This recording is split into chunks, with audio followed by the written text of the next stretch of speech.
Sky tutorials Durga कुंड वाराणसी की ओर से जो नीट टारगेट के बच्चों के लिए उम्मीद बैच के नाम से टेस्ट सीरीज चल रहा है, उस टेस्ट सीरीज का जो 24 तारीख को टेस्ट होता है 24/9 को, उसका हम लोग फिजिक्स का सॉल्यूशन अब कर रहे हैं। क्लियर ना? क्वेश्चन नंबर 1 से स्टार्ट करते हैं। क्वेश्चन नंबर 1 में बोला जा रहा है कि अगर जो फोर्स ऑफ ग्रेविटी है अगर वो सडनली डिसअपियर हो जाए तो क्या होगा। भाई जो हम लोग वेट महसूस करते हैं, वेट वो क्या होता है, mg। ये फोर्स ऑफ ग्रेविटी ही तो है जो अर्थ की सेंटर की ओर लग रहा होता है। तो अगर अचानक से फोर्स ऑफ ग्रेविटी खत्म हो जाए तो जो वेट है बॉडीज का वो क्या हो जाएगा, शून्य हो जाएगा। क्लियर ना? तो इसका क्वेश्चन नंबर 1 का ऑप्शन नंबर बी ठीक है। अगले क्वेश्चन की ओर चल रहे हैं। क्वेश्चन नंबर 2 में बोला जा रहा है कि एक्शन रिएक्शन, न्यूटन का जो थर्ड लॉ उसके बारे में डिस्कस कर रहे हैं। तो बहुत बेसिक बातें हैं। Action reaction act on different object. Action reaction अगर कभी भी लगेगा, जैसे मान लेते हैं अगर हम ऐसे कोई दो ब्लॉक है, दो ब्लॉक एक दूसरे के कांटेक्ट में कुछ इस तरीके से रखे हुए हैं, ये है ब्लॉक ए, ये है ब्लॉक बी, इस पर हम कोई फोर्स लगा रहे हैं तो इनके बीच में जो एक्शन रिएक्शन लगेगा वो दो अलग अलग ऑब्जेक्ट लगता है। ए का रिएक्शन, ए का एक्शन बी पर लगेगा तो बी का रिएक्शन ए पर लगेगा। ठीक है, तो एक्ट ऑन डिफरेंट ऑब्जेक्ट बिल्कुल सही है। उनका डायरेक्शन अपोजिट होता है, बिल्कुल सही बात है। स्टेटमेंट में बोला हुआ था कि every action has equal and opposite reaction, तो इनका अपोजिट डायरेक्शन होता है। उनका मैग्नीट्यूड भी सेम होता है, इक्वल एंड अपोजिट डायरेक्शन होता है भाई। तो ए भी ठीक है, बी भी ठीक है। हैव जीरो रिजल्टेंट बिल्कुल सही बात है। उनका जो नेट होगा वो भी क्या आएगा, जीरो आएगा। तो इसका सबका सब सही है, इसलिए क्वेश्चन नंबर 2 का ऑप्शन नंबर 3 ठीक है। क्लियर ना? तो आगे बढ़ रहे हैं। Question number 3। क्वेश्चन नंबर 3 अभी हम बताएं कि weight is defined as, weight क्या है भाई, वेट है जो फोर्स ऑफ ग्रेविटी लग रही है, जो अर्थ की वजह से फोर्स लग रहा है। तो यहाँ पे हम लोग क्या बोल देंगे, force of attraction by earth. Clear ना? तो क्वेश्चन नंबर 3 का ऑप्शन नंबर ए ठीक हो जाएगा। क्वेश्चन नंबर 4 की ओर बढ़ते हैं। क्वेश्चन नंबर 4 में बोला जा रहा है कि essential characteristics of equilibrium. Equilibrium का मतलब क्या होता है, इक्विलिब्रियम का मतलब कि नेट फोर्स जीरो है और नेट टॉर्क जीरो है भाई। तो अगर किसी ऑब्जेक्ट पर लगने वाला नेट फोर्स जीरो हो जाए, नेट फोर्स जीरो होने का मतलब कि भाई अगर हम फोर्स को m इंटू ए लिख लें, प्रोवाइडेड कि मास नहीं बदल रहा है, तो जो ma नेट होगा वो भी जीरो। तो ma नेट जीरो, इसका मतलब कि जो एक्सेलरेशन नेट होगा वो भी क्या आ जाएगा भाई, वो भी आ जाएगा जीरो। क्लियर ना? तो एक्सेलरेशन इक्वल जीरो, तो इसका ऑप्शन नंबर बी ठीक हो जाएगा। क्वेश्चन नंबर 4 का ऑप्शन नंबर बी ठीक है। आगे बढ़ रहे हैं क्वेश्चन नंबर 5 की ओर। क्वेश्चन नंबर 5 में बोला जा रहा है कि दो पर्सन है जो होल्ड कर रहे हैं रोप को negligible mass west it is horizontal of 15 kg। देखो ऐसे क्वेश्चन को हमेशा ऐसे स्टार्ट कर रहे हैं हम लोग कि जैसे मान लेते हैं कैसे दो रिजिड सपोर्ट है, इस रिजिड सपोर्ट पर एक कोई ऑब्जेक्ट हैंग किया हुआ। ठीक है, हम 15 kg नहीं लेके चल रहे हैं, हम जनरल डिस्कशन करना चाह रहे हैं तो हम m ले रहे हैं। मान लेते हैं कि भाई दोनों स्ट्रिंग आइडेंटिकल है, तो ये वाला एंगल अगर थीटा, ये वाला एंगल भी थीटा, इधर की ओर टेंशन टी, इधर की ओर टेंशन टी, तो टी का कंपोनेंट तोड़ेंगे इधर की ओर तो क्या आएगा, टी कॉस थीटा। कितनी बार, 2 बार, तो ये हो जाएगा 2t कॉस थीटा। अरे इसका भी टी कॉस, इसका भी टी कॉस, इस वाले का इधर क्या आएगा भाई, टी साइन थीटा, इस वाले का इधर टी साइन थीटा। सॉरी, ये दोनों एक दूसरे को कैंसिल आउट कर देंगे। अब यहां से क्या मिल जाएगा हम लोगों को, 2t cos थीटा,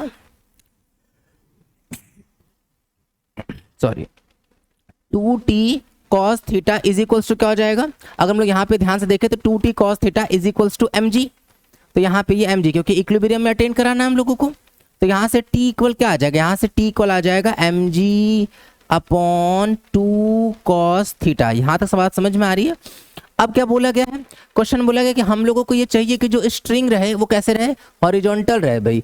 हॉरिजॉन्टल रहने का मतलब कि जो थीटा हो वो कितना हो जाए, 90 डिग्री। भाई यही तो थीटा है ना, ये थीटा है ये। तो अगर हमको इसको स्ट्रिंग को हॉरिजॉन्टल करना है तो थीटा को 90 रखेंगे, इधर भी 90 और ये वाला भी 90, तभी तो ये जो स्ट्रिंग होगा वो क्या हो जाएगा, हॉरिजॉन्टल। तो फॉर हॉरिजॉन्टल थीटा की वैल्यू क्या रख लेंगे, 90, और कॉस 90 की वैल्यू क्या हो जाएगी, 0। समथिंग अपॉन 0 क्या आ जाएगा, इन्फिनिटी। मतलब कि अगर टेंशन, स्ट्रिंग में जो टेंशन है वो इन्फिनिटी होगा, तब जाके ऐसा हो सकता है कि स्ट्रिंग 15 kg या किसी भी kg के लिए क्या हो जाए, हॉरिजॉन्टल रहे। क्लियर ना? तो इस क्वेश्चन नंबर 5 का ऑप्शन नंबर 4 ठीक है। क्लियर है? आगे बढ़ रहे हैं अगले क्वेश्चन की ओर। क्वेश्चन नंबर 6 पे चलते हैं। क्वेश्चन नंबर 6 में बोला जा रहा है कि हम लोगों को टेंशन T2 फाइंड करना है, क्योंकि सिस्टम रुका हुआ है तो ये यहाँ पे टेंशन T2 निकालना है। तो अगर हम लोग इस पूरे की बात करते हैं, पूरा कंबाइंड कर सकते हैं, तो ये वाला जो स्ट्रिंग है वो इस पूरे के पूरे 5 kg को हैंग करा के रख रहा है। तो अगर हम पूरे 5 kg का इकट्ठा एफबीडी बना दें तो T2 ऊपर की ओर लगेगा और नीचे की ओर क्या लग जाएगा, 5G। चूंकि सिस्टम रेस्ट में है तो ऊपर वाला फोर्स नीचे वाले फोर्स से बैलेंस हो जाएगा, तो फोर्स लग जाएगा 5 g न्यूटन। जी की वैल्यू अगर 10 होती तो 50 होता, चूंकि जी की वैल्यू नहीं दी गई है तो इसका ऑप्शन नंबर 3 ठीक हो जाएगा। क्लियर है? आगे बढ़ रहे हैं क्वेश्चन नंबर 7 की ओर। क्वेश्चन नंबर 7 में बोला जा रहा है कि the pulleys are string and light, तो फिर पूछा जा रहा है कि अगर सिस्टम को इक्विलिब्रियम में रहना है, इक्विलिब्रियम मतलब नेट फोर्स 0, मतलब सारे फोर्सेस आपस में क्या होना चाहिए, बैलेंस रहना चाहिए, तो एंगल थीटा की वैल्यू क्या होनी चाहिए। अगर हम लोग थोड़ा दिमाग लगाने का प्रयास करें तो इस पॉइंट पर अगर हम देखें तो ऊपर की ओर टेंशन टी, नीचे की ओर क्या लग जाएगा भाई, mg। तो अगर हम लोग यहाँ पर ध्यान से सोचेंगे तो यहाँ पर हम लिख सकते हैं कि जो t होगा वो किसके इक्वल आ जाएगा, mg के इक्वल आ जाएगा। अब इस पॉइंट पर टेंशन देखेंगे, इधर की ओर t, इधर की ओर t, अगेन सिमिलर तरह का कैलकुलेशन करेंगे जो अभी हम लोग पीछे किए थे। क्या हो जाएगा भाई, t cos थीटा जुड़ के क्या हो जाएगा, 2t cos theta is equals to downward लगने वाला फोर्स, डाउनवर्ड कितना लगेगा भाई, √2 into m into g. T की जगह क्या लिख सकते हैं हम लोग, mg। यहाँ से हम लोग ध्यान से सोचे तो cos theta is equals to क्या आ जाएगा, √2 mg अपॉन 2 इंटू टी की जगह क्या हो जाएगा, mg। mg से mg एलिमिनेट हो जाएगा, 2 को लिख सकते हैं √2, एक √2 कैंसिल, तो cos थीटा की वैल्यू क्या आ जाएगी, 1/√2। तो यहाँ से जो थीटा की वैल्यू आ जाएगी वो आ जाएगी कितनी, 45 डिग्री। तो थीटा की वैल्यू 45 डिग्री आ जाएगी, तो थीटा 45, इसका मतलब क्वेश्चन नंबर 7 का ऑप्शन नंबर 3 ठीक हो जाएगा। क्लियर ना? आगे बढ़ रहे हैं क्वेश्चन नंबर 8 की ओर। क्वेश्चन नंबर 8 में बोला जा रहा है कि अगर हमको सिस्टम को इक्विलिब्रियम में रखना है तो क्या मास m का होना चाहिए, इक्विलिब्रियम मतलब रेस्ट में रखने की बात कर रहे हैं, in order to keep it at rest. ठीक है, रेस्ट में रखना चाह रहे हैं। तो भाई क्या पूछा जा रहा है, स्मॉल m की वैल्यू पूछी जा रही है। तो अगर हम लोग यहाँ पर ध्यान सोचें तो टेंशन इज इक्वल्स टू क्या आ जाएगा भाई, mg, क्योंकि ऊपर की ओर लगेगा t और नीचे की ओर जो लग जाएगा वो क्या हो जाएगा हम लोगों का, mg। तो t इक्वल्स टू mg हो जाएगा। अगर हम लोग यहाँ पर ध्यान सोचें तो इधर की ओर क्या लगेगा, इधर की ओर लगेगा mg sin 30, sin 30 की वैल्यू 1/2, और इधर की ओर क्या लगेगा t, और वो खुद t किसके इक्वल है, mg के। दोनों को आपस में इक्वेट कर देते हैं तो यहाँ से हो जाएगा mg/2 equals to small mg, g से g कैंसिल, तो जो स्मॉल m की वैल्यू आ जाएगी वो क्या आ जाएगी, कैपिटल M का हाफ। क्योंकि कैपिटल M कितना दिया हुआ, कैपिटल M है 10 ग्राम, तो क्लियरली जो स्मॉल m हो जाएगा वो 5 ग्राम हो जाएगा, तो इसका ऑप्शन नंबर A ठीक हो जाएगा। क्लियर ना? आगे बढ़ रहे हैं क्वेश्चन नंबर 9 की ओर। क्वेश्चन नंबर 9 पढ़ लेते हैं एक बार हम लोग। क्वेश्चन नंबर 9 पे दिमाग लगाते, क्या बोला जा रहा है कि दो ब्लॉक है जिसका मास दिया हुआ है 2 kg और 1 kg। देखो ध्यान से, अगर हम लोग दिमाग लगा, ये रहा हम लोगों का 2 kg और ये रहा हम लोगों का 1 kg। कितना फोर्स लग रहे हैं, तो 2 kg पर जो फोर्स लग रहा है वो है 3 न्यूटन का। तो 3 न्यूटन का फोर्स लगा रहे हैं 2 kg पर। एक्सेलरेशन, अगर कोई क्वेश्चन नहीं ध्यान से पढ़ा है तो क्वेश्चन एक बार प्रॉपर्ली पढ़ लेगा भाई सब कुछ। ठीक है, तो एक्सेलरेशन इक्वल्स टू क्या हो जाएगा भाई, फोर्स अपॉन मास, तो total force upon total mass. तो एक्सेलरेशन की वैल्यू क्या आ जाएगी, 1 मीटर पर सेकंड स्क्वायर। अब हम लोग से पूछा क्या जा रहा है, हम लोग से पूछा जा रहा है कि कांटेक्ट फोर्स कितना होगा उन दोनों ब्लॉक के बीच में। तो हम कांटेक्ट फोर्स को n मान ले रहे हैं, तो इस 1 kg पर आगे की ओर n लगेगा, उसी n की वजह से वो किसी एक्सेलरेशन 1 से चल रहा है। तो भाई हम लोग यहाँ लगा सकते हैं फोर्स इज इक्वल्स टू, इसका मास कितना है भाई, इसका मास है 1 kg, तो नॉर्मल इक्वल्स टू क्या आ जाएगा, 1 इंटू 1, मतलब नॉर्मल की वैल्यू क्या आ जाएगी, 1 न्यूटन आ जाएगी। यहाँ तक बात समझ में आ रही है, तो 1 न्यूटन। तो क्वेश्चन नंबर 9 का ऑप्शन नंबर 4 ठीक हो जाएगा। क्लियर ना? आगे बढ़ रहे हैं क्वेश्चन नंबर 10 की ओर। क्वेश्चन नंबर 10 पढ़ते हैं। क्वेश्चन नंबर 10 में हम लोगों को इस अरेंजमेंट का एक्सेलरेशन फाइंड करना है। एक्सेलरेशन ऑफ द सिस्टम क्या होता है भाई, एक्सेलरेशन ऑफ द सिस्टम होता है इफेक्टिव फोर्स। कौन है जो सिस्टम को चला रहा है, तो ये चला रहा होगा, तो हम लोग क्या लिख लेंगे, m' upon total mass. Total mass कितना हो जाएगा, टोटल मास हो जाएगा m प्लस m', तो ये आ जाएगा हम लोगों का एक्सेलरेशन का value m' upon m plus m'। तो क्वेश्चन नंबर 10 का ऑप्शन नंबर बी ठीक है। क्लियर है? आगे बढ़ रहे हैं क्वेश्चन नंबर 11 की ओर। क्वेश्चन नंबर 11 में हमसे पूछा जा रहा है कि अगर ये मास जो है मूव कर रहे हैं किसी पर्टिकुलर इंटरवल में, तो उस टाइम पे जो स्प्रिंग बैलेंस है उसकी रीडिंग क्या होगी। तो सबसे पहले हम लोग ए निकाल लेते हैं। वैसे ये बात याद रखनी है कि अगर ऐसा कोई क्वेश्चन आएगा तो टोटल मास जो होगा स्प्रिंग बैलेंस उससे कम रीड करता है। जैसे अगर यहाँ 3 और 2 होता तो टोटल मास कितना होगा 5 kg, तो पक्के से कम रीड करेगा। 5 और 1 आया तो 6 kg हुआ, तो 6 kg से कम रीड करेगा। मतलब इसका क्लियरली ऑप्शन नंबर बी ठीक है, लेकिन एक बार हम प्रॉपरली ड्राइव कर दे रहे कैसे कैसे आएगा ये। इफेक्टिव एक्सेलरेशन देख लेते हैं। इफेक्टिव फोर्स क्या हो जाएगा, इफेक्टिव फोर्स जाएगा 50 माइनस 10 हो जाएगा अपॉन टोटल मूविंग मास कितना हो जाएगा 6, 40 अपॉन 6 मतलब कितना 20 अपॉन 3 मीटर पर सेकेंड स्क्वायर। यहां तक बात समझ में आ रही है। आगे बढ़ेंगे अगर हम लोग, तो हम लोग इस पर्टिकुलर पॉइंट का टेंशन निकाल लेते हैं, ठीक है, क्योंकि यहाँ पर होगा अगर टी, तो यहाँ पर भी टी, तो यहाँ पर कितना आ जाएगा, यहाँ पर आ जाएगा 2t, ठीक है। कंस्ट्रेंट मोशन से हम लोग ये बात भी समझा सकते हैं। वही वैसे भी नीचे नीचे दिख रहा है हम लोगों की टी है, तो ऊपर तरफ क्या हो जाएगा 2t हो जाएगा, क्लियरली, क्योंकि बैलेंस होना चाहिए सब कुछ को। तो अगर हम लोग यहाँ ध्यान सोचे तो नीचे की ओर क्या लग रहा होगा, नीचे की ओर लग रहा होगा mg मतलब 50, जा कहाँ रहा होगा नीचे। तो अगर हम लोग अपना एनएलएम का कॉन्सेप्ट लगाए यहाँ पर, तो क्या लिख सकते हैं, ज़्यादा फोर्स माइनस कम force is equals to mass into acceleration. तो 5 इंटू 20/3 इधर उधर कर लेंगे तो t इज इक्वल्स टू, यहाँ से क्या आ जाएगा 50 माइनस 100/3, ये कितना आ जाएगा 150 माइनस 100 मतलब 50/3।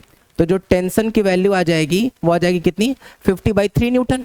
तो अगर हम लोग स्प्रिंग बैलेंस की रीडिंग देखें, स्प्रिंग बैलेंस वो रीड करता है जो उसके हुक में आता है, तो उसके हुक में कितना आ रहा है 2t, तो 2t का मतलब क्या हो जाएगा 100/3, डिवाइड कर लेंगे तो कितना आ रहा है 33.33 आ रहा है कि नहीं। ये क्लियरली दिख रहा है कि अगर 6 kg रीड करता तो 60 होता कि नहीं, तो 60 से कम आ रहा है, इसका मतलब क्लियरली क्या आ जाएगा लेस देन 6 kg, जैसा कि हम पहले ही समझा चुके थे, क्लियर ना। तो ऐसा कभी भी क्वेश्चन आएगा तो ध्यान रखना है जो टोटल मास आएगा स्प्रिंग बैलेंस उससे कम रीड करेगा, प्रोवाइडेड कि जो ब्लॉक्स है वो चल रहे हों, ठीक है, थैंक यू। तो यहाँ पे हम लोग का 11th का बी आ जाएगा, क्लियर है। आगे बढ़ रहे हैं क्वेश्चन नंबर 12 की ओर। 12 में क्या बोला जा रहा है, 12 में बोला जा रहा है कि जो एक्सेलरेशन ऑफ मास m होगा केस a में, वो b की कंपैरिजन में कितना होगा। तो पहले हम लोग दोनों का निकाल लेते हैं। अगर हम लोग यहाँ निकाल ले तो क्या आ जाएगा 2mg माइनस mg, तो mg upon total moving mass कितना है 3m, तो एक्सेलरेशन a का, a वाले का कितना आ जाएगा, वो आ जाएगा g/3।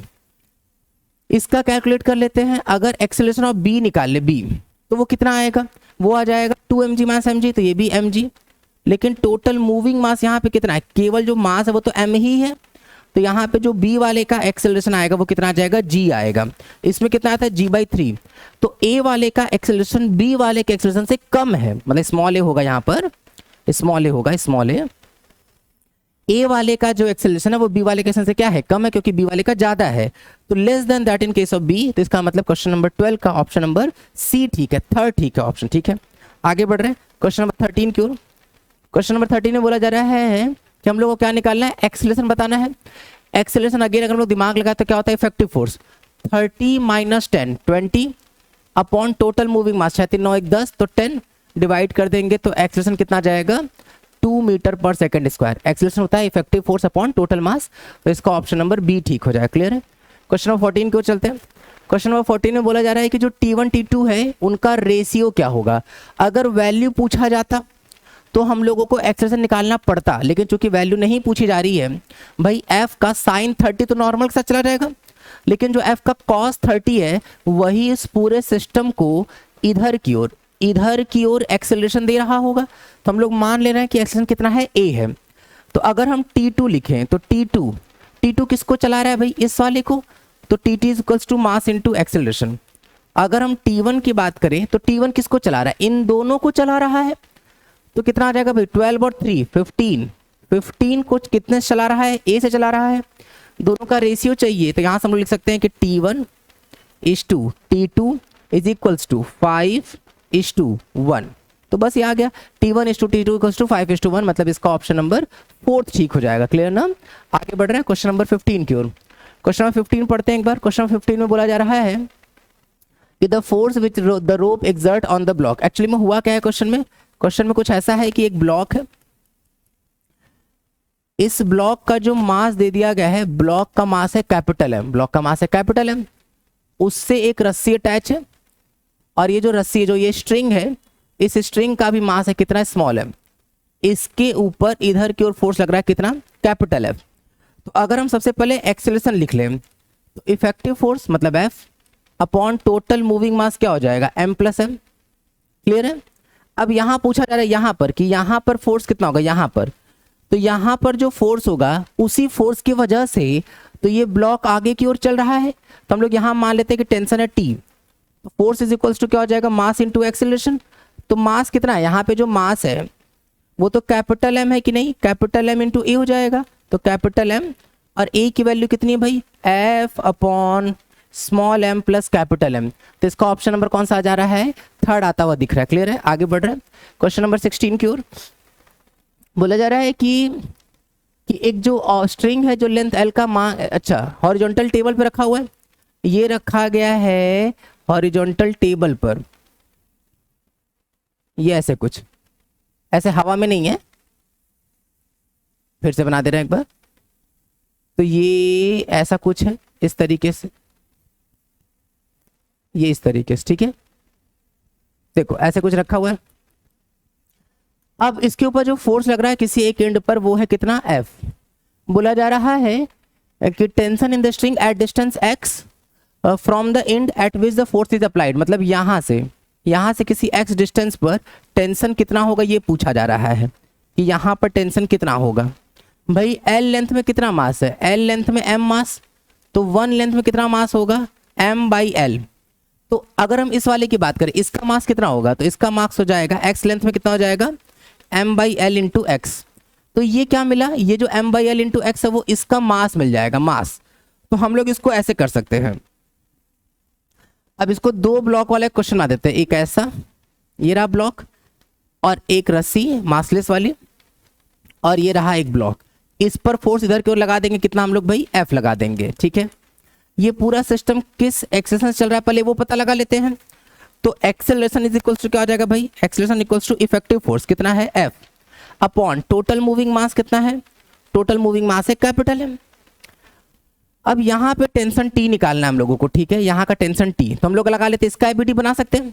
अगर हम लोग इसका IBD बना लेंगे तो क्या लिख लेंगे, ज्यादा फोर्स माइनस कम force is equals to mass into acceleration. कितना मास है भाई, इसका जो मास है वो है m/l into x into A, and what is a is F/m। तो अगर हम लोग यहाँ ध्यान से देखेंगे F/m, तो m से m एलिमिनेट हो जाएगा, इधर उधर कर लेते हैं तो T इज इक्वल्स टू क्या हो जाएगा, F, ये इधर आएगा तो क्या आ जाएगा, F x अपॉन L। अगर हम F कॉमन ले लें, F कॉमन ले लें और LCM ले लें, तो क्या बचेगा भाई, यहाँ बचेगा L minus x whole upon L, ठीक है, ये L है, ये इस तरीके से है। और इस तरह से कौन सा ऑप्शन आता हुआ दिख रहा है, F L minus x upon L, तो इसका ऑप्शन नंबर C ठीक हो जाएगा। क्लियर ना, तो आगे बढ़ रहे हैं अगले क्वेश्चन की ओर। क्वेश्चन नंबर 17, यहाँ बोला जा रहा है कि एक जो स्फीयर है जो suspended string of steering of car से, जो कार है वो एक्सेलरेट हो रही है। ध्यान से देखो भाई, अगर मान लेते कार के करेस्पॉन्डिंग चल रहे हैं, तो कार अगर आगे की ओर एक्सेलरेट हो रही है, तो जो ऑब्जेक्ट उसमें हैंग कर रहा है वो सूडो फोर्स की वजह से, अगर आप अंदर से कोई ऑब्जर्वर इसको ऑब्जर्व कर रहा है तो उसको तो लगेगा कि सूडो फोर्स इस पे लग रहा है, तो वो एक्सेलरेशन के अपोजिट भाग जाएगा। तो अपोजिट डायरेक्शन जो होगा, अपोजिट डायरेक्शन, अपोजिट, तो ये और ये डायरेक्शन में तो नहीं जाएगा, अपोजिट ही जाएगा। तो अपोजिट में B और D बचता हुआ दिख रहा है, मतलब A और C तो नहीं हो सकता पक्के से, ठीक है।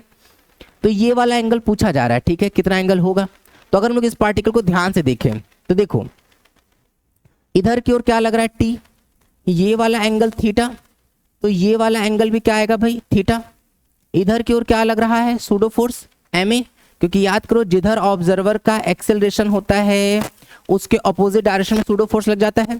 तो अगर हम T का कंपोनेंट ब्रेक कर दे, इधर की ओर क्या आएगा, इधर की ओर आ जाएगा T cos थीटा, इधर की ओर क्या आ जाएगा, T sin थीटा। तो हम लोग लिख सकते हैं कि T sin theta is equals to ma और T cos theta is equals to mg। दोनों को अगर हम लोग डिवाइड कर दें तो यहाँ से हम लोग को क्या मिल जाएगा, tan theta is equals to a/g, मतलब थीटा इज इक्वल्स टू क्या हो जाएगा, tan इनवर्स a/g। बहुत इंपॉर्टेंट रिजल्ट है भाई, याद भी होना चाहिए, ठीक है, याद भी होना चाहिए। तो theta equals to tan inverse a/g आ जाएगा इन द अपोजिट डायरेक्शन। तो इसका ऑप्शन नंबर B ठीक हो जाएगा, G/A नहीं आएगा। क्लियर है ना, a/g आएगा। आगे बढ़ रहे हैं क्वेश्चन नंबर 18 की ओर। क्वेश्चन नंबर 18, अब बोला जा रहा है कि ये जो ऑब्जेक्ट है वो इक्विलिब्रियम में। भाई इक्विलिब्रियम में होने का मतलब कि सारे फोर्सेस का जो वेक्टर सम होगा, सम नहीं वेक्टर सम जो होगा वो क्या होगा, 0। तो भाई 3 फोर्स लग रहा है, T, रिएक्शन फोर्स और वेट, तो तीनों का सम 0, मतलब इसका ऑप्शन नंबर, मतलब ये जो इसका पहला स्टेटमेंट है वो तो ठीक है, ठीक है।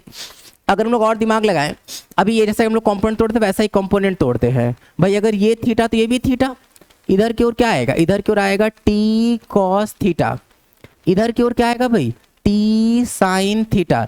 तो अगर हम ध्यान सोचें तो T sine theta equals to reaction और T cos theta is equals to W. अगर हम लोग इन दोनों को डिवाइड कर दें तो यहाँ से क्या हो जाएगा, R equals to W tan theta हो गया कि नहीं, R equal W tan theta clearly इसका, और D तो दिख ही रहा है, ठीक है, D भी ठीक है। अगर हम लोग इन दोनों को स्क्वायर करके ऐड कर दे, स्क्वायर करके, तो यहाँ से क्या मिल जाएगा भाई, T square is equals to R square plus W square हो जाएगा। स्क्वायर करके ऐड करेंगे, क्यों, क्योंकि sine square plus cos square तो क्या बन जाएगा, 1 बन जाएगा। तो इसका स्टेटमेंट बी भी ठीक है, इसका मतलब ए बी और डी ठीक है, तो ए बी और डी ठीक है, इसका मतलब ऑप्शन नंबर 3 ठीक हो जाएगा। क्लियर ना। आगे बढ़ रहे हैं क्वेश्चन नंबर 19 की ओर। 19 पढ़ लेते हैं एक बार। बोला जा रहा है कि कौन सा ब्लॉक है जो नीचे की ओर आएगा, आएगा भी कि नहीं आएगा। भाई पहली नजर में अगर हम लोग देखें तो दोनों मास एम ऐसा लग रहा है कि नहीं आएगा, लेकिन ऐसा होना नहीं चाहिए। थोड़ा दिमाग अगर हम लोग लगाएं तो याद करो, एम जी कॉस तो बैलेंस रहता था किसके साथ, नॉर्मल के साथ। बचता कौन था, बचता था एम जी साइन। तो एम जी साइन 30 की वैल्यू 1/2, और यहाँ अगर हम लोग देखेंगे तो एम जी साइन 60 की वैल्यू कितनी, √3/2। क्लियरली दिख रहा है कि √3 1 से तो ज़्यादा है ही, इसलिए ये वाली वैल्यू ज़्यादा हो जाएगी, ये वाली वैल्यू कम हो जाएगी। तो ये ज़्यादा अपनी ओर खींच लेगा और कम ऊपर जाएगा, तो ज़्यादा वाला नीचे आएगा। इसका मतलब कि जो ब्लॉक ए है वो डाउन की ओर मूव करेगा, इसका ऑप्शन नंबर ए ठीक हो जाएगा। आगे बढ़ रहे हैं क्वेश्चन नंबर 20 को चलते हैं। क्वेश्चन नंबर 20 में बोला जा रहा है कि दो ऑब्जेक्ट है जो एक दूसरे पर इक्वल फोर्स लगा रहे हैं। अगर उन दोनों का फोर्स का मैग्नीट्यूड इक्वल है, F21 is equals to F12, ठीक है, इन दोनों का मैग्नीट्यूड सेम है। तो बोला जा रहा है कि जो मैग्नीट्यूड ऑफ एक्सेलरेशन m2 का है वो है कितना, a2 इक्वल, तो क्या लिख लेंगे m1, इसको हम लिख दे रहे हैं a डैश। तो यहाँ से अगर हम लोग a डैश फाइंड करें तो वो कितना आ जाएगा, m2 a2 अपॉन में m1। क्लियर है ना, क्योंकि दोनों पर सेम फोर्स है। तो m2 a2 अपॉन में a1, ये 1 लिखा हुआ है, 1 ठीक है, थोड़ा स्टाइल से लिख दिया हम। तो m2 a2 अपॉन m1 आ जाएगा, तो इसका ऑप्शन नंबर बी ठीक दिख रहा है। क्लियर है। आगे बढ़ रहे हैं क्वेश्चन नंबर 21 की ओर। 21 में बोला जा रहा है कि जब फोर्स ऑफ वेट निकाला जा रहा है कि स्टेशनरी लिफ्ट में, इस स्टेशनरी लिफ्ट में जो वेट आएगा वो तो mg आएगा। फिर किधर जा रहा है, डाउनवर्ड जा रहा है। जब नीचे जाता है तो g माइनस ए हो जाता है, किसके इक्वल है भाई, 3/2 के। अच्छा ये कैसे क्लिक कर रहा है, तो ध्यान से देख लेते हैं। अगर लिफ्ट रुका हुआ है, ये रहा लिफ्ट, अगर ये लिफ्ट रुका, जैसे मान लेते ये रहा मैन, भाई अगर रुका हुआ है तो इसके ऊपर तरफ क्या लगेगा, नॉर्मल, और वो किसके इक्वल आएगा, mg के। लेकिन अगर मान लेते ये नीचे की ओर एक्सेलरेट होता, एक्सेलरेट अगर होता डाउनवर्ड, तो हम लोग क्या लिख लेते हैं, ज़्यादा फोर्स mg माइनस कम फोर्स इक्वल्स टू क्या लिख लेते हैं, ma। तो यहाँ से n इक्वल्स टू, अगर हम m कॉमन ले लेते तो क्या बचता, g माइनस a बचता कि नहीं। तो यहाँ से m एलिमिनेट हो जाएगा, क्रॉस मल्टीप्लाई कर लेंगे तो 2g is equals to 3g minus 3a, इधर उधर कर लेंगे तो 3a is equals to g। तो यहाँ से a की वैल्यू कितनी आ जाएगी, यहाँ से a की वैल्यू आ जाएगी g/3। क्लियर है। तो इसका ऑप्शन नंबर कौन सा आ रहा है, इसका ऑप्शन नंबर फर्स्ट आता हुआ दिख रहा है। आगे बढ़ रहा है क्वेश्चन नंबर 22 की ओर। क्वेश्चन नंबर 22 में बोला जा रहा है कि इस जो 10 kg है उसका एक्सेलरेशन कितना है, 12 मीटर पर सेकंड। ध्यान देना है कि स्प्रिंग वगैरह के केस में जब स्प्रिंग खींच सकता है, जब स्ट्रिंग इनएक्सटेंसिबल होता था तब हम लोग ए सिस्टम का फॉर्मूला लगाते थे, ठीक है। तो जरूरी नहीं है कि a system equals to F effective by M total, जो वो हर जगह वैलिड हो, ठीक है। तो अगर हम यहाँ सोचे तो ध्यान से ना, लेकिन एक चीज तय है कि दोनों पे स्प्रिंग फोर्स किसी एक इंस्टेंट पे तो सेम होगा। तो अगर इस पे स्प्रिंग फोर्स हम F मान रहे हैं तो यहाँ पे भी कितना लगेगा, F ही लग जाएगा, ठीक है। अब ध्यान देते हैं, F is equals to, F equal अगर हम लोग बात करें तो क्या हो जाएगा, ma। तो यहाँ पे m कितना है 10, a की वैल्यू कितनी है भाई, a की वैल्यू है 12, तो फोर्स कितना आ जाएगा, वो आ जाएगा 120 न्यूटन। अब इसका एक्सेस हम लोग फिलहाल a मान ले रहे हैं या a डैश मान लेते हैं, क्या लिख लेंगे, ज़्यादा फोर्स माइनस कम फोर्स। तो 200 minus 120 is equals to 20 into a dash, ये कितना जाएगा 80 upon 20 is equals to a dash. तो a डैश की जो वैल्यू आ जाएगी वो कितनी आ रही है, 4 मीटर पर सेकेंड स्क्वायर। तो इसका ऑप्शन नंबर 3 ठीक हो जाएगा। क्लियर है। आगे बढ़ रहे हैं क्वेश्चन नंबर 23 की ओर। 23 में बोला जा रहा है कि जो एक ऑब्जेक्ट है जिसका मास है m, ये नीचे की ओर जा रहा है किसी एक्सेलरेशन अल्फा से, ठीक है। ख्याल रखना ऐसे केस में जो ऊपर की ओर लगने वाला फोर्स है वो हम लोग सेम मान के चलते हैं। तो नीचे की ओर तब क्या लग रहा होगा, mg। तो क्या लिख लेंगे, ज़्यादा फोर्स माइनस कम force is equals to ma। तो यहाँ से अगर हम लोग f पर ध्यान दें तो क्या लिख सकते हैं, कैपिटल M जी माइनस अल्फा, यहां तक ठीक है। फिर क्या हुआ है, फिर इस ऑब्जेक्ट में से कुछ जो है वो सामान कम कर दिया जाता है। इसका मास कितना बच रहा है, लेट से m माइनस एम। तो ये जाने लग रहा है किधर की ओर, ऊपर की ओर। तो ऊपर की ओर जाने लग रहा है f। देखो लिखा हुआ है क्वेश्चन में कि जब उसका मास कुछ कम, it start rising with the same acceleration, ऊपर की ओर जाने लग रहा है सेम एक्सेलरेशन से। तो नीचे की ओर क्या लगेगा भाई, m minus m into g. तो क्या लिख लेंगे यहाँ पे हम लोग, ज्यादा force minus m into g is equals to m minus m into alpha. ठीक है, तो यहाँ हम लोग दिमाग लगाते हैं एक बार। तो भाई f की वैल्यू क्या है, ये रहा, वो रख देते हैं यहाँ पे। तो क्या लिख लेंगे, m g minus m alpha minus m g minus small m g is equals to m alpha minus small m alpha. ठीक है, एम जी कट जाएगा, एम अल्फा उधर जाके जुड़ जाएगा, एम अल्फा इधर आ जाएगा। तो यहाँ पे क्या मिल जाएगा भाई, एक और माइनस था तो यहाँ तो प्लस हो जाएगा। ठीक है, इधर आके जुड़ेगा तो हम छोटू एम अगर कॉमन ले ले तो क्या बचेगा, जी प्लस अल्फा। ये इधर जाके जुड़ जाएगा, क्या हो जाएगा, 2m अल्फा। तो जो यहाँ से छोटू एम आएगा वो आ जाएगा 2m अल्फा अपॉन जी प्लस अल्फा। तो बस ये आ गया हम लोग का स्मॉल एम, कितना आ गया, 2 अल्फा एम अपॉन जी प्लस अल्फा। तो इसका ऑप्शन नंबर बी ठीक हो जाएगा। क्लियर ना। क्वेश्चन नंबर 24 की ओर चलते हैं। 24 बोला जा रहा है कि हम लोगों को टेंशन बताना है ए बी और सी पॉइंट पर रेस्पेक्टिवली। ठीक है, सबसे पहले हम लोग ए निकाल लेते हैं। ए की वैल्यू क्या होती है भाई, इफेक्टिव फोर्स कितना हो जाएगा, 60 अपॉन टोटल मास 4 तो 6 6 6 12, तो यहाँ पे 12। तो एक्सेलरेशन की वैल्यू क्या आ रही है, 5 मीटर पर सेकेंड स्क्वायर। ठीक, टेंशन एट पॉइंट ए, सबसे पहले ए पे पूछा गया तो यहाँ पूछा जा रहा है तो पीछे का मास कंबाइंड कर दो, क्योंकि ये ए पॉइंट थी, इन सबको तो लेके चल रहा होगा। तो टेंशन एट पॉइंट ए क्या हो जाएगा, कितना मास है टोटल 6 और इनटू एक्सेलरेशन कितना आ जाएगा, ये जो ए पॉइंट है वही तो पूरे को लेके चल रहा है। तो tension at point A, total mass कितना है, टोटल मास है 6 इंटू 5, तो कितना आ जाएगा ये 30 newton. Tension at point B देखेंगे भाई, ये मिड पॉइंट है।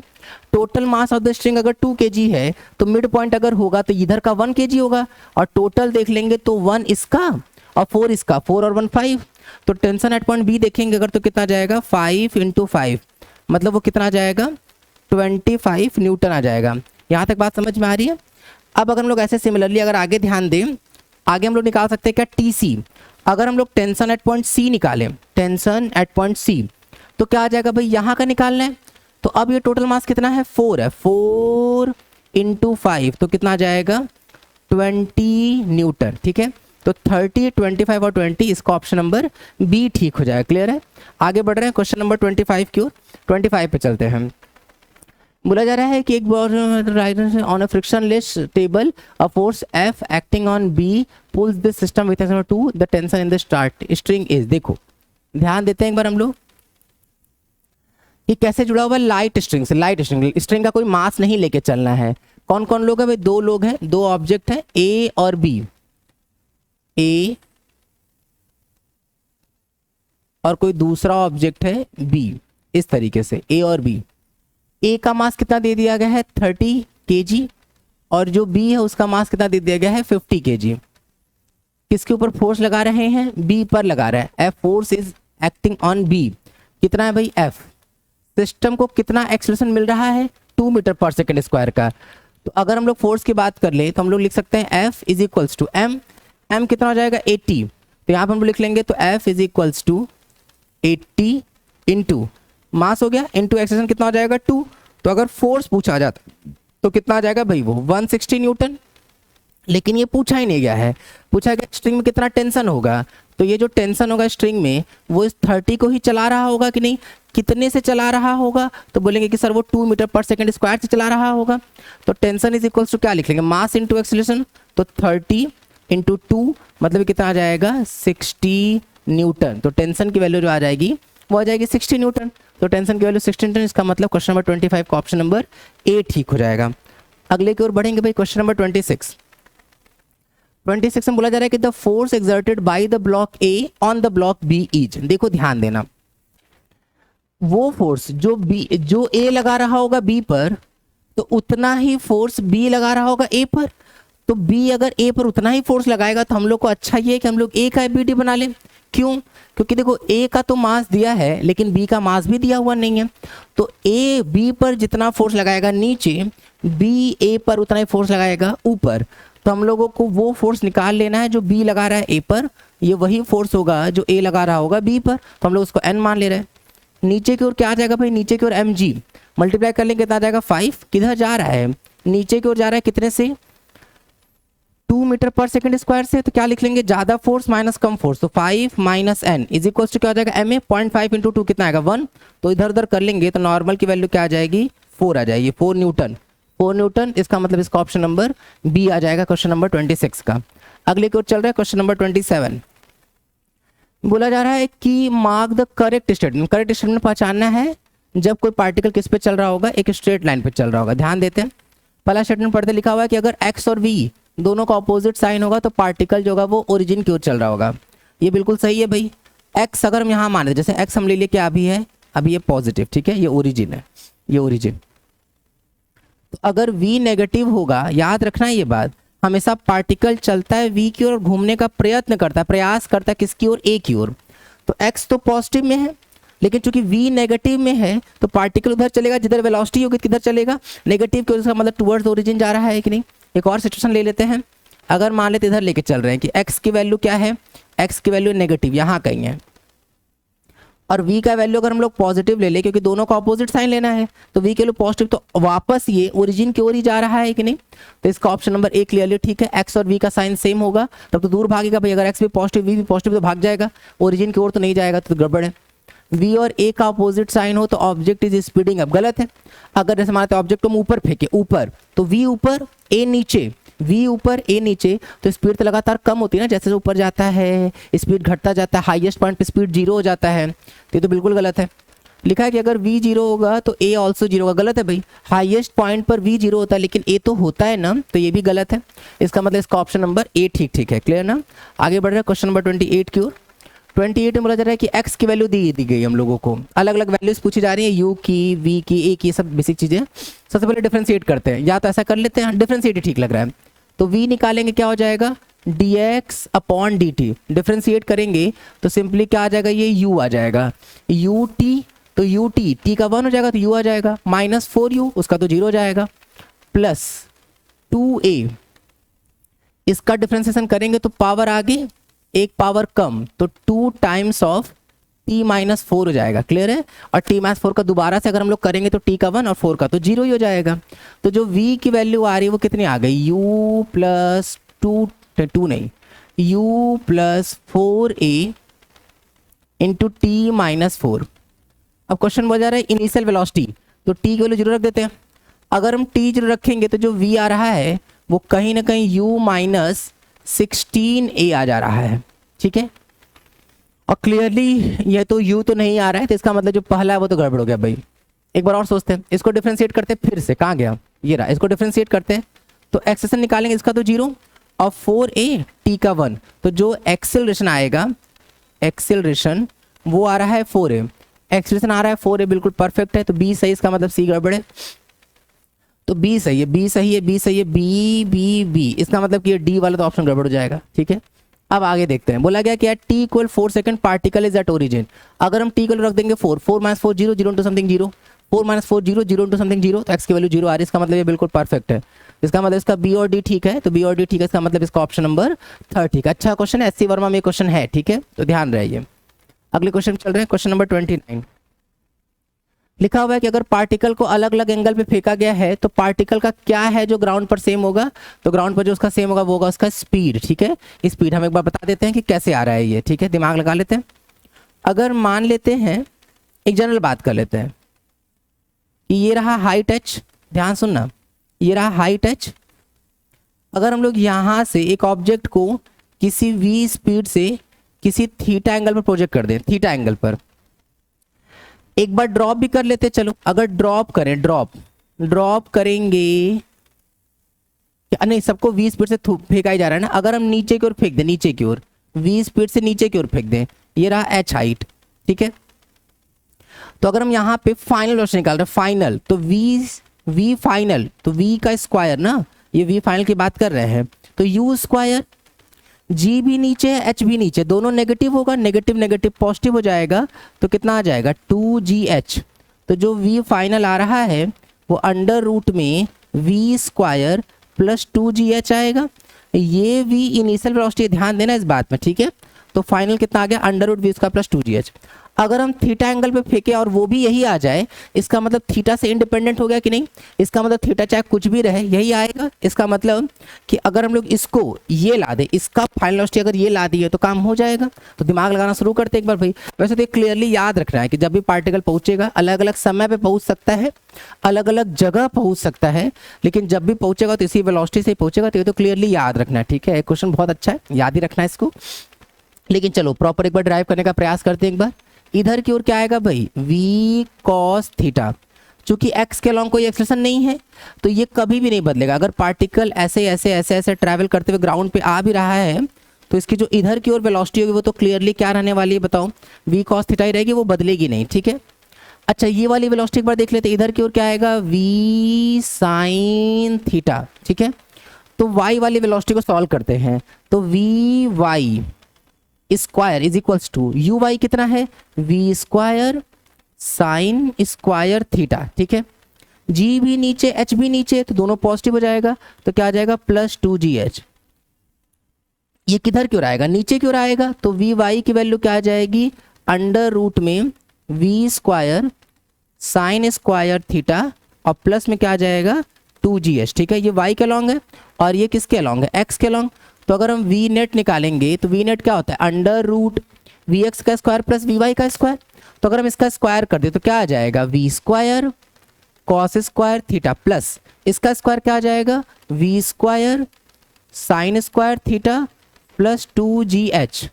तो यहाँ से अगर हम लोग v स्क्वायर कॉमन ले लेंगे तो sign square plus cos square क्या बन जाएगा 1 बन जाएगा। तो यहाँ पे आ जाएगा v स्क्वायर और प्लस में क्या आ जाएगा भाई 2gh। तो ये वैल्यू क्या आ जाएगी v स्क्वायर प्लस 2gh। तो कौन सा आंसर आ जाएगा इसका, देखो स्टार्टिंग में भी जो वेलोसिटी थी वो यही थी, फाइनल वेलोसिटी भी यही है और थीटा पे डिपेंड नहीं कर रहा है। इसका मतलब थीटा कुछ भी रख देते तो यही आंसर आता कि नहीं। इसीलिए अगर किसी भी एंगल पे फेंकेंगे पार्टिकल को तो सब के सब ग्राउंड पर सेम वेलोसिटी से पहुंचेंगे। क्लियर है, इसका ऑप्शन नंबर ए ठीक है। 30 की ओर चल रहा है। यहाँ बोला जा रहा है कि जो रेन ड्रॉप्स हैं वो फॉल कर रही हैं वर्टिकली विथ स्पीड कितना 20 किलोमीटर पर आवर, ठीक है। अगर हम लोग ध्यान सोचें तो यहाँ लिख सकते हैं v r m is equals to क्या हो जाएगा भाई v r minus of v m. तो कितने से उसको अपेयर हो रही है, अपेयर हो रही है 40 से, ठीक है।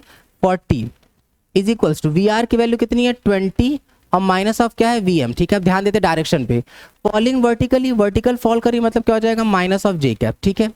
अब मैन कैसे चल रहा है to a person moving on a level ground, मतलब ये पक्के से आई कैप के अलॉन्ग चल रहे होंगे। यहाँ तक बात समझ में आ रही है। इन दोनों का रिजल्टेंट डायरेक्ट देख लेते हैं, क्या लिख लेंगे 40 का स्क्वायर इज इक्वल्स टू 20 का square plus v m square. तो यहाँ से जो वी एम का स्क्वायर आ जाएगा वो कितना आ जाएगा भाई 40 का स्क्वायर 1600 माइनस 400 कितना आ जाएगा ये 1200। तो यहाँ से अगर हम लोग वी एम पर ध्यान देंगे तो वी एम क्या आ जाएगा अंडर रूट में 1200, तो अंडर रूट में 1200 कितना आ जाएगा भाई 100 बाहर कर लेंगे 10 रूट 12 बचेगा। ऑल्दो यहाँ से 4 भी बाहर हो सकता है, लेकिन हम लोग को इतने पे ऑप्शन दिख जा रहे हैं इसलिए हम लोग इसको 4 को बाहर नहीं कर रहे हैं। 10 रूट 12 इसका ठीक हो जाएगा। क्लियर ना, आगे बढ़ रहे हैं क्वेश्चन नंबर 31 की ओर। 31 में बोला जा रहा है कि एक्सेलरेशन दिया हुआ, पहले एक्सेलरेशन है तो वेलोसिटी बढ़ेगा, एक्सेलरेशन है वेलोसिटी बढ़ेगा, एक्सेलरेशन है वेलोसिटी बढ़ेगा। यहाँ तो बढ़ ही नहीं रहा है, यहाँ भी कांस्टेंट है, यहाँ बढ़ेगा लेकिन कांस्टेंट तरीके से बढ़ेगा क्योंकि एक्सेलरेशन कांस्टेंट है, ठीक है। तो स्लोप वीटी ग्राफ का स्लोप कांस्टेंट होना चाहिए, इसका स्लोप तो बदल रहा है तो ये गलत है, इसका मतलब क्लियरली डी सही है। अगले वाले पोर्शन को भी देख सकते हैं, एक्सेलरेशन 0 है तो वेलोसिटी कांस्टेंट रहेगी, एक्सेलरेशन नेगेटिव में तो रिटार्ड करेगा और फाइनली क्या हो जाएगा 0 आ जाएगा। इसका कौन सा ऑप्शन आ जाएगा डी आ जाएगा। आगे बढ़ रहा है 32 की ओर। 32 में क्या बोल रहे हैं भाई 32 में बोला जा रहा है कि एक बलून है जो ऊपर को चल रहा है कितने से 20 मीटर पर सेकंड से, ये एक स्टोन को रिलीज करे, ध्यान सुनना, पता नहीं कितनी हाइट पर रहा होगा, ऊपर की ओर जा रहा है कितने से 20 मीटर पर सेकंड से, कितनी देर में वो ग्राउंड पे आ जा रहा है, ग्राउंड पे आ जा रहा है 15 सेकंड में। हाइट ऑफ बलून पूछी जा रही है तो s is equals to, s तो नेगेटिव नेगेटिव में होना चाहिए, ठीक है, लेकिन चूंकि पता नहीं है इसलिए अननोन रहने दो। s is equals to 20, t की वैल्यू क्या आ जाएगी 15 माइनस हाफ, a की वैल्यू क्या आ जाएगी 10 इंटू टी स्क्वायर मतलब कितना आ जाएगा 15 का स्क्वायर कितना आएगा 225।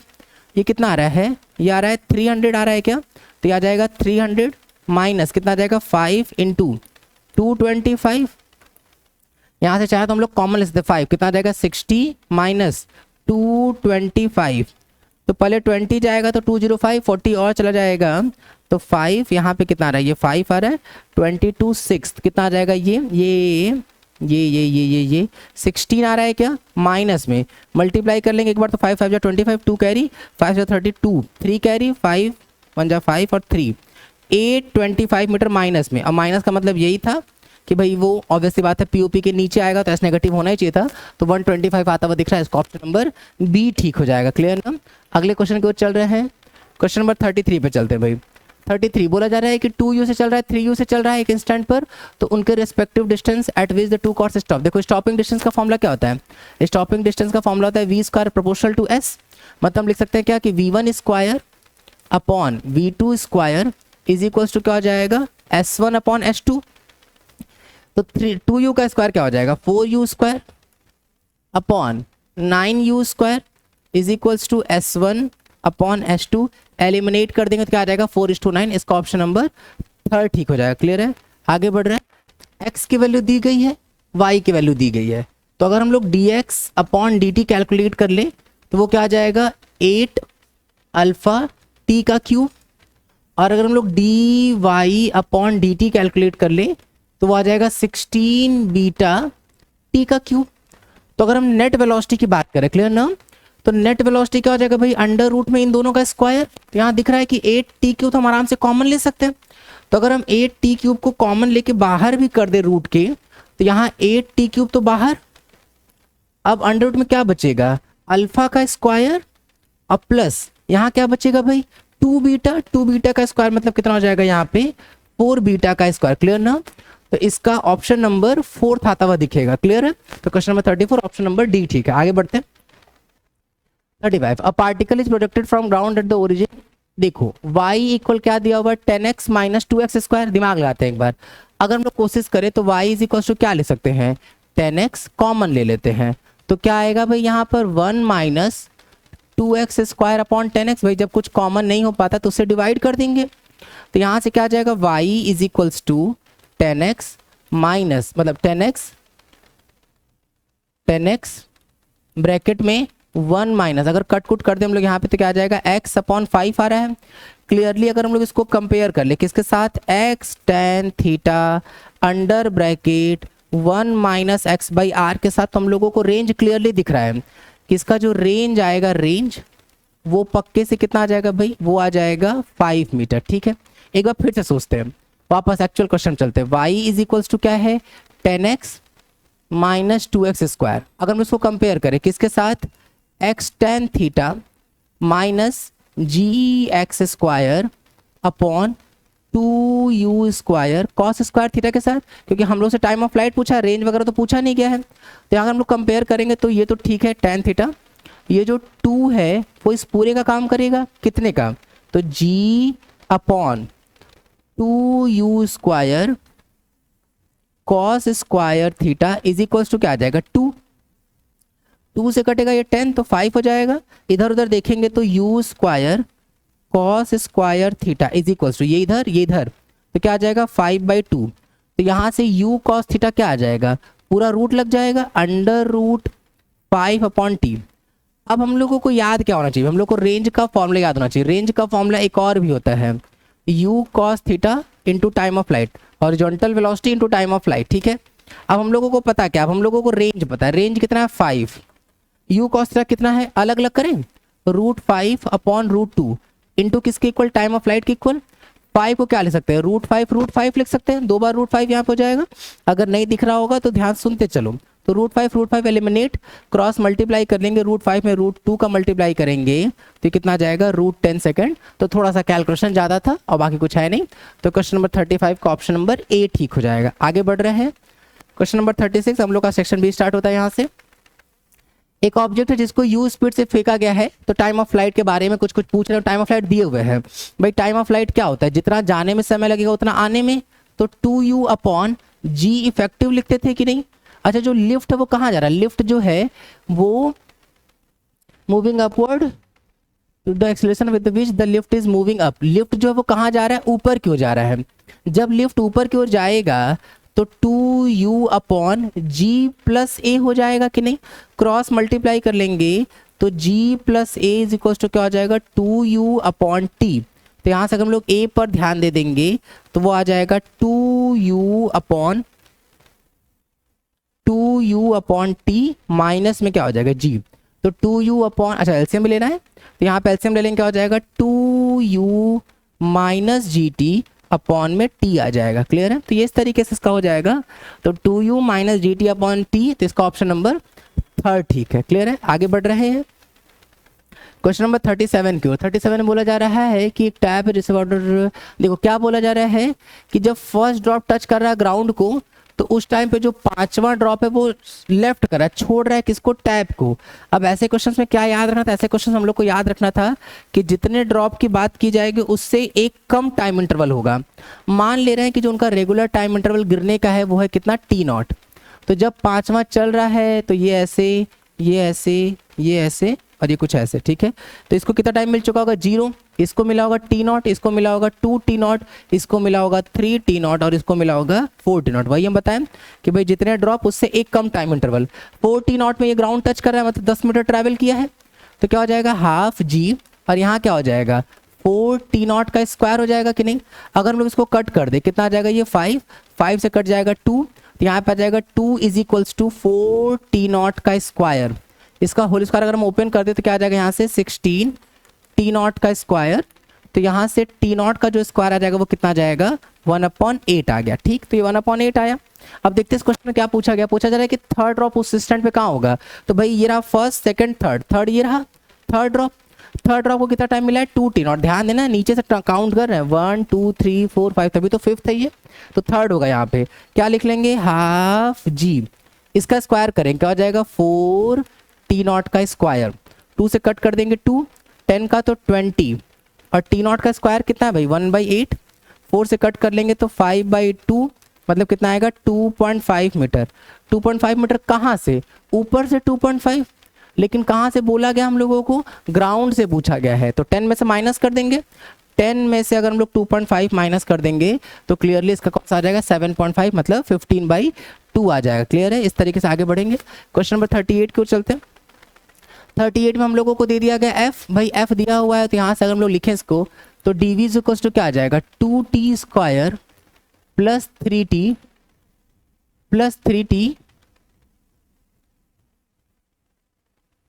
प्लस 4 हो जाएगा और इनटू क्या हो जाएगा dt। इंटीग्रेट कर देंगे, इनिशियल वेलोसिटी है u, जब टाइम t होगा तो फाइनल वेलोसिटी पता करना है। तो क्या आ जाएगा यहाँ से v minus u is equals to क्या आ जाएगा 2t cube upon 3 plus 3t square upon 2 plus 4t। ठीक है, यहाँ से v इज इक्वल्स टू क्या हो जाएगा 2t cube upon 3 plus 3t square upon 2 plus 4t अब प्लस ऑफ u आ जाएगा। तो ये आ गया हम लोग की v की वैल्यू, v आ गया कितना 2t cube by 3 plus 3t square by 2 plus 4t plus u। Clear ना, तो इसका ऑप्शन नंबर 3 ठीक हो जाएगा। क्लियर है, आगे बढ़ रहे हैं। क्वेश्चन नंबर 39 को चलते हैं। 39 क्या बोला जा रहा है कि इक्वल एंगल बना रहा है किसके साथ, एक्स वाई और जेड एक्सिस के साथ। याद करते हैं भाई हम लोग के पास फॉर्मूला क्या होता है cos square alpha plus cos square beta plus cos square gamma is equals to 1 होता था। तीनों सेम है तो सबकी जगह अगर हम अल्फा लिख दे तो क्या हो जाएगा 3 कॉस स्क्वायर अल्फा, अपॉन में जाएगा तो 1/3 और उधर जाके क्या बना सकता है रूट बना सकता है। कॉस अल्फा होगा क्या ax/a, चूंकि यही सब है तो यही होगा ay/a, यही हो सकता है az/a। तो हम यहाँ से अगर ध्यान देंगे तो ax क्या आ जाएगा a अपॉन में √3 आ जाएगा और यही क्या होगा ay और यही क्या होगा az। ठीक है, क्योंकि यही कॉस बीटा यही कॉस गामा है, इसका जो मैग्नीट्यूड आएगा किसी कंपोनेंट की वैल्यू वो क्या आ जाएगी a/√3। क्लियर है, आगे बढ़ रहे हैं क्वेश्चन नंबर 40 की ओर। क्वेश्चन नंबर 14 बोला जा रहा है कि एक बॉडी जो फ्रीली फॉल कर रहा है under gravity, it cover at such distance the last second of motion. ये उतना लास्ट सेकंड में उतना चल रहा है जितना पहले 3 सेकंड में चल रहा है। ठीक है, इसको हम लोग काउंट करके भी कर सकते हैं बहुत आराम से।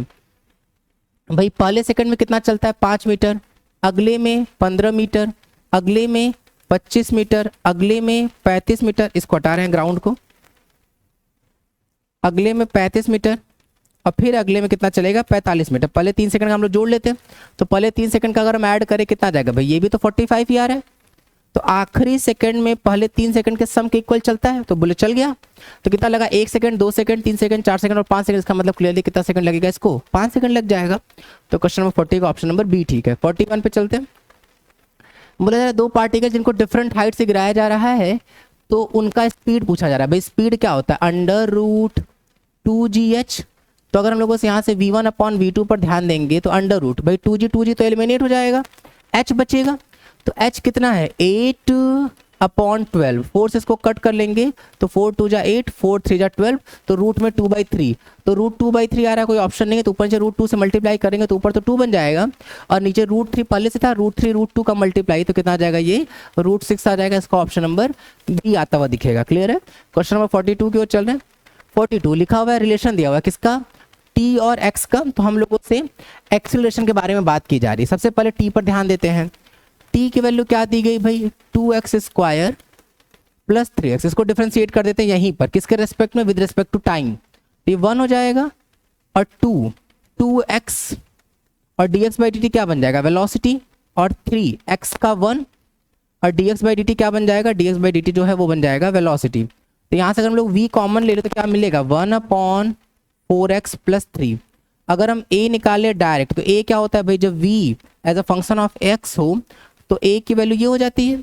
v कितना है, v है 1/4x प्लस 3 इंटू dv/dx। इसको डिफ्रेंशिएट करेंगे, ऊपर लेके जाएंगे पावर -1, डिफ्रेंशिएशन में पावर आगे एक पावर कम, तो 4x प्लस 3 पूरे की पावर क्या आ जाएगा -2 और 4x का फिर से करेंगे तो वहां कितना आ जाएगा 4।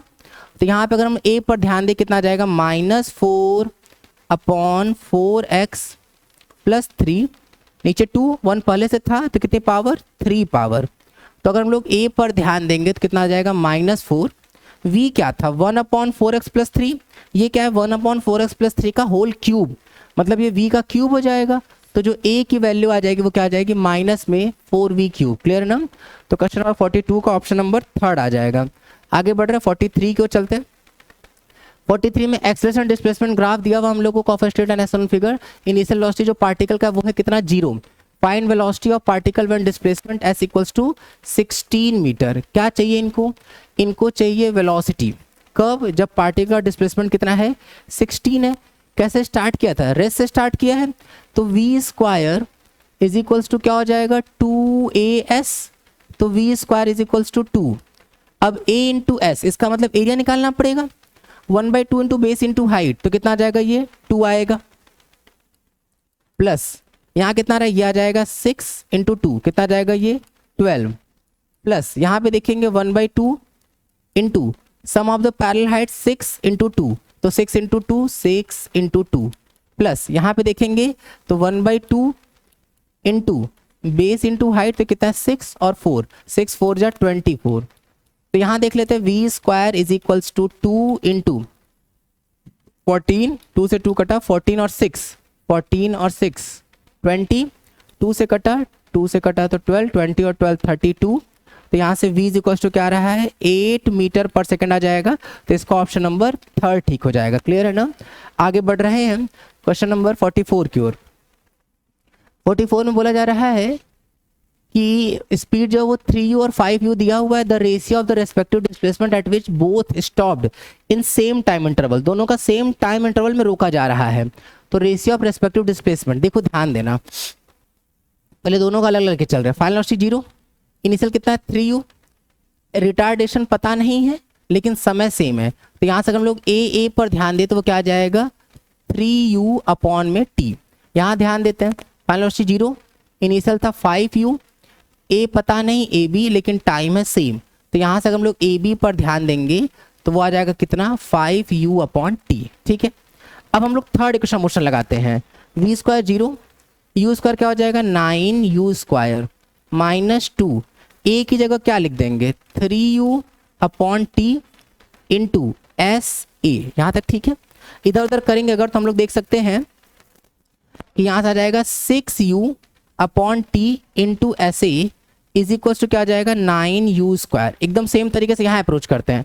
यहाँ क्या लिख लेंगे भाई फाइनल 0, इनिशियल क्या हो जाएगा 25 यू स्क्वायर माइनस 2, ए की जगह क्या आ जाएगा 5 u upon t into s b, इधर उधर कर लेंगे तो आ जाएगा कितना 10 u upon t into s b is equals to क्या आ जाएगा 25 यू स्क्वायर। दोनों को पकड़ के डिवाइड कर दे रहे 1 और 2, डिवाइड करेंगे अगर तो टी टी कट जाएगा, यू यू कट जाएगा, क्या बचेगा 6 s a upon 10 s b is equals to 9 upon 25। 3 से कट 2 से कट करें 3, 5, 5 से 5, 3 से 3, तो यहाँ से ऐसे अपॉन एस बी जो आ जाएगा वो कितना आ जाएगा 3/5, 3:5 आता हुआ दिख रहा है। इसका मतलब ऑप्शन नंबर इसका ए ठीक हो जाएगा। क्लियर है ना। क्वेश्चन नंबर 45 अगले पे चल रहे हैं। यहाँ बोला गया है कि y equals to x square है, x component of velocity remain constant. देखो ध्यान देना, पहले डिफरेंशिएट करते हैं, तो यहाँ से dy upon d t is equals to क्या आ जाएगा 2x dx upon d T, तो ये वेलोसिटी इन y आ जाएगा 2x, वेलोसिटी इन x कितना है वो है c, वो है c। फिर डिफरेंशिएट करते हैं, तो यहाँ से ए वाई इज इक्वल्स टू क्या हो जाएगा 2 dx बाई डी टी, और इसका वेलोसिटी तो कांस्टेंट ही है, तो 2 ये फिर से वेलोसिटी इन x बन जाएगा, वेलोसिटी इन x एक c तो पहले था एक और c, तो 2c स्क्वायर किधर की ओर j की ओर, तो यहाँ पे j की ओर की i की ओर, अगर दिमाग लगाते हैं हम लोग यहाँ पे क्या आ रहा है पहले 2c स्क्वायर आ रहा है ना y के लॉन्ग, तो j आ जाएगा 2c स्क्वायर j, इसका मतलब ऑप्शन नंबर इसका b ठीक हो जाएगा। क्लियर है। आगे बढ़ रहे हैं क्वेश्चन नंबर 46 की ओर। 46 a ball is projected up with speed 20 meter per second 30 degree with the horizontal from a height of tower distance from the foot of the tower where the ball hit the ground। देखो भाई अगर हम लोग दिमाग लगाए यहाँ पर, तो क्या बोला जा रहा है कि 20 मीटर पर सेकंड से 30 डिग्री पर प्रोजेक्ट किया जा रहा है, तो ये कितना आ जाएगा 20 cos 30 की वैल्यू कितनी √3/2, मतलब ये कितना आ जाएगा 10√3। इधर की ओर क्या आएगा भाई, इधर की ओर आ जाएगा 10।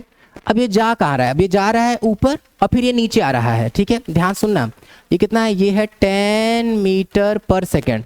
कितनी बिल्डिंग की हाइट क्या है, बिल्डिंग की जो हाइट है वो है 40 मीटर। तो शुरू करते हैं हम लोग, एक बार क्या लिख लेंगे भाई, अगर एक तो हम लोग कॉमन सेंस से सॉल्व कर सकते हैं, क्या कि 1 सेकंड लगेगा जाने में, कितना ऊपर और जाएगा ये 5 मीटर, ठीक है, और 45 आने में कितना समय लगता है 3 सेकंड, तो 1 सेकंड कहाँ लगा जाने में और 3 सेकंड आने में, तो जो टाइम ऑफ फ्लाइट कितना आ जाएगा वो आ जाएगा 4 सेकंड। और रेंज क्या होता है, रेंज होता है u इंटू टी, तो रेंज हो जाएगा कितना 10√3 इंटू टाइम ऑफ फ्लाइट कितना है 4, तो कितना आ जाएगा 40√3 मीटर। तो ऑप्शन नंबर इसका डी आता हुआ दिख जाएगा। क्वेश्चन नंबर 47 की ओर चलते हैं। 47 बोला जा रहा है कि एक स्विमर है जिसकी स्पीड क्या है, direction of flow of river is 16 metre per second, swimmer speed is against in the direction of the flow of the river is 8 kilometre per hour. देखो क्या हो रहा है, स्विमर की जो स्पीड है v प्लस u वो कितना है 16, अपोजिट v माइनस u जो है वो कितना है 8, दोनों को ऐड कर देंगे अगर तो क्या आ जाएगा 2v इज इक्वल टू क्या आ जाएगा 24, तो v की वैल्यू देख लेंगे कितना आ जाएगा वो 12 आ जाएगा 12, तो इसका 12 आता हुआ दिख जाएगा। तो 47 का ऑप्शन नंबर बी ठीक है। क्लियर ना। 48 की ओर चल रहे हैं। 48 दिया हुआ है कि किधर की, देखो एक जो शिप है वो किधर की ओर चल रहा है, वो चल रहा है वेस्ट की ओर। ध्यान से देखेंगे वेस्ट की ओर चल रहा है, कितने से 40 किलोमीटर पर आवर। ठीक है, एक जो दूसरी शिप है वो 37 डिग्री बना रही है, किसके साथ, साउथ ऑफ वेस्ट, साउथ से वेस्ट की ओर, तो मतलब एक दूसरी शिप इधर की ओर चल रही साउथ से वेस्ट की ओर 37 डिग्री, उसका स्पीड नहीं पता है तो v मान ले रहे हैं। Appear due south from the first ship, ठीक है, मतलब फर्स्ट शिप के अकॉर्डिंग, तो velocity of second ship with respect to first ship, तो क्या लिख लेंगे v2 माइनस ऑफ v1। ध्यान देते हैं ना, इसको हम v मान लिए, तो v का इधर कंपोनेंट क्या आएगा भाई, v2 की बात कर रहे थे, यही तो 2 है, ये है 1, ये है 2, इधर की ओर क्या आएगा v साइन 37 की वैल्यू 3/5 माइनस में i कैप, इधर की ओर आएगा माइनस में 4v/5 j कैप। ठीक है, माइनस उधर की ओर चल रहा है, माइनस माइनस प्लस हो जाएगा कितना 40 i कैप, किधर की ओर चलता हुआ लग रहा है, द स्पीड ऑफ, देखो ऑलवेज अपीयर ड्यू साउथ, हमेशा साउथ की ओर लग रहा है, साउथ की ओर लग रहा है, इसका मतलब कि ये वाला इससे बैलेंस होना चाहिए, इसका मतलब कि कहीं ना कहीं ये इससे कटेगा तभी तो साउथ की ओर लगेगा। तो हम ये बोल सकते हैं कि 40 जो होगा वो किसके इक्वल होना चाहिए, 3v/5 के। मतलब क्लियरली जो v होना चाहिए वो कितना जाएगा, 200/3 क्या, kmph, ठीक है, किलोमीटर पर आवर। तो 200/3 इसका मतलब इसका ऑप्शन नंबर 8 ठीक हो जाएगा। क्लियर है। आगे बढ़ रहे हैं क्वेश्चन नंबर 49 की ओर। 49 बोला जा रहा है कि इसका जो मैग्नीट्यूड है स्लोप का वो क्या हो रहा है। भाई हाथ चला के देखेंगे, एंगल धीरे धीरे धीरे धीरे क्या हो रहा है, घट रहा है। देखो हॉरिजॉन्टल से जो बनने वाला एंगल है वो हौले हौले कम हो गया है। एंगल कम हो जाएगा तो जो स्लोप होगा वो घट रहा है, और उसके बाद जो हॉरिजॉन्टल से बनने वाला एंगल है वो 90 की ओर आने लग रहा है। 90 से दूर जाएगा तो घटेगा, 90 की ओर आएगा तो बढ़ेगा। तो पहले डिक्रीज किया और फिर बढ़ गया है, तो इसका ऑप्शन नंबर बी ठीक हो जाएगा, पहले डिक्रीज करेगा और फिर बढ़ेगा। आगे बढ़ रहे हैं क्वेश्चन नंबर 50 की ओर चलते हैं। 50 बोला जा रहा है कि एक बुलेट है जिसको फायर किया गया किधर, हॉरिजॉन्टली। अगर हॉरिजॉन्टली फायर करेंगे तो हॉरिजॉन्टल में कोई एक्सेलेरेशन होता ही नहीं है, तो ए गड़बड़ है, बी गड़बड़ है, सी और डी में से कुछ हो सकता है। वर्टिकल में होता है, हाँ वर्टिकल में होता है 10, तो इसका ऑप्शन नंबर सी ठीक हो जाएगा। क्लियर है ना। तो ये इस तरीके से ठीक है। तो बस ये हो गया हम लोग का फिजिक्स का डिस्कशन। क्लियर है ना। Thank you.